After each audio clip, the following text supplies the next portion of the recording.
తాజా 30 శాసనసభ స్పీకర్కు కొన్ని ప్రత్యేక అధికారాలుంటాయి. ఆయన తీసుకునే నిర్ణయాలపై హైకోర్టు, సుప్రీంకోర్టు కూడా పెద్దగా జోక్యం చేసుకోవు. కొన్ని సలహాలు, సూచనలు మాత్రమే ఇస్తుంటాయి.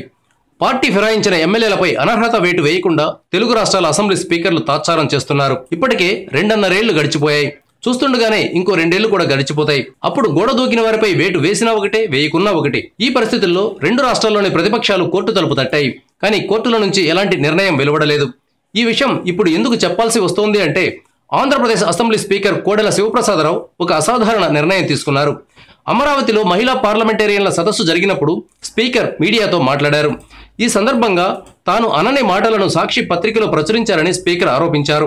తాను ఆ రోజు మీడియాతో మాట్లాడిన ఒక వీడియోను ఆయన అసెంబ్లీలో ప్రదర్శించారు. ఒక స్పీకర్ తన ప్రెస్ మీట్ ను అసెంబ్లీలో చూపించడం శాసనసభ చరిత్రలో ఇదే మొదటిసారి.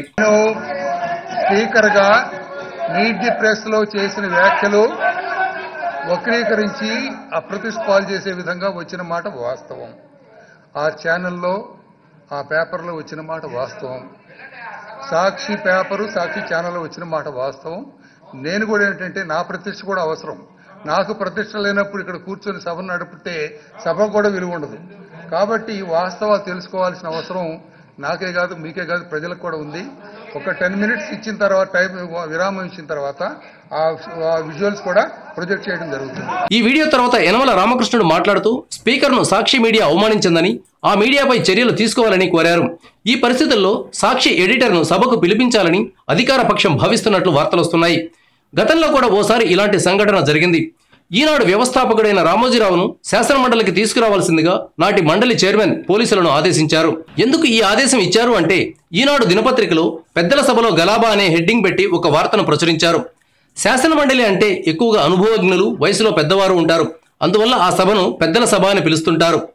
ఈ సభలో గలాబా జరిగింది అని రాసినందుకే రామోజీరావును శాసనమండలిలో ప్రవేశపెట్టాలని ఆనాటి మండలి చైర్మన్ నిర్ణయం తీసుకున్నారు. గలాబా అనే పదానికి భూతార్థం ఏమీ లేదు. గొడవ, రభస అనే అర్థాల్లో గలాబా అనే పదాన్ని వాడతాం. అయితే కాంగ్రెస్ పార్టీకి రామోజీరావు అన్నా, ఈనాడన్నా పడదు కాబట్టి అవకాశం కోసం ఎదురు చూసి రామోజీరావును మండలికి తీసుకురావాలని హుకుం జారీ చేశారు. ఆనాటి Hyderabad city police commissioner Ramoji Rao దగ్గరికి వెళ్ళినప్పటికీ అరెస్టు మాత్రం చేయలేదు. ఇప్పుడు ఏపీ అసెంబ్లీ స్పీకర్ ఏం చేస్తారన్నది ఆసక్తికరంగా ఉంది. సాక్షి జగన్ పార్టీ కోసం ఉద్దేశించిన మీడియా. అందువల్ల ఆ మీడియాలో తెలుగుదేశం పార్టీపై వ్యతిరేక వార్తలు రావడం సహజం. చంద్రబాబు సాక్షిని పలు సందర్భాల్లో విమర్శించారు. కానీ ఆయన సాక్షిలో వచ్చిన వార్తలపై న్యాయపరమైన చర్యల దాకా ఎప్పుడూ వెళ్ళలేదు. రాజకీయాలన్నాక ఇవన్నీ మామూలే కదా అని ఆయన సరిపెట్టుకుంటూ వస్తున్నారు. ఇప్పుడు స్పీకర్ కోడెలు కూడా ఈ విషయంలో మరీ లోతుకు వెళతారని అనుకోలేం. టీడీపీ వాళ్ళు మాత్రం సాక్షి ఎడిటర్ను సభకు రప్పించాలనే పట్టుదలతో ఉన్నట్లు ఆ పార్టీ వర్గాలు చెప్తున్నాయి. ఏం జరుగుతుందో వేచి చూద్దాం.